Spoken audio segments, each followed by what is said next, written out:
Assalamualaikum warahmatullahi wabarakatuh. Nama saya Dr. Aisyah. Okey, minggu lepas saya ada satu kelas bersama pelajar-pelajar optometris di MSU.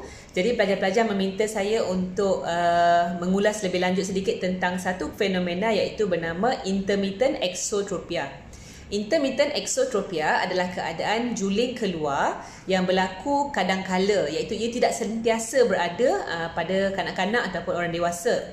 Jadi sebagai optometris ataupun general ophthalmologist, penting untuk kita assess control di kalangan kanak-kanak itu bila perlu untuk kita refer kanak-kanak ini kepada pediatric ophthalmologist. Okey, bagaimana kita nak assess control? Intermittent exotropia ini adalah penting untuk di-refer apabila kontrol sudah semakin teruk, iaitu ia sudah semakin kerap berlaku. Ia boleh diakses melalui sama ada di rumah ataupun di klinik.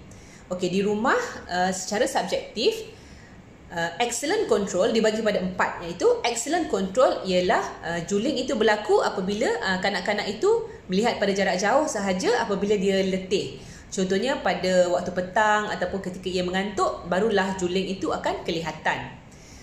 Good control adalah apabila ia berlaku apabila kanak-kanak itu melihat pada jarak jauh sahaja kurang daripada 5 kali sehari. Fair control adalah berlaku apabila kanak-kanak itu melihat pada jarak jauh sahaja lebih daripada 5 kali sehari.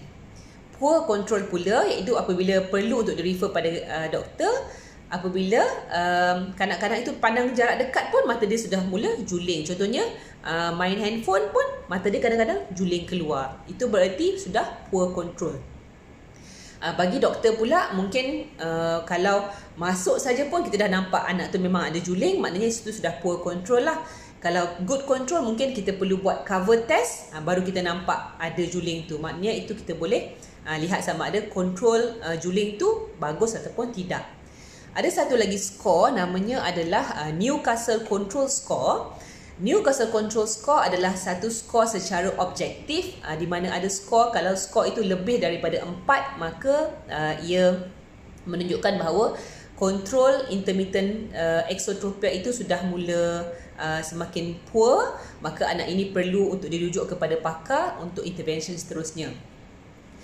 Contohnya apabila kita tutup sebelah mata, maka mata yang ditutup itu nanti cepat saja untuk juling.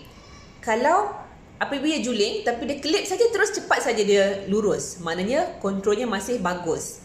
Jadi skornya kosong. Tetapi kalau bila kita tutup, kita buka balik, mata tu masih lagi juling. Dia dah kelip beberapa kali, masih lagi belum dapat luruskan mata itu, maka ini berarti kontrol juling itu sudah poor. Maka itu akan menjadi skor 2 lah.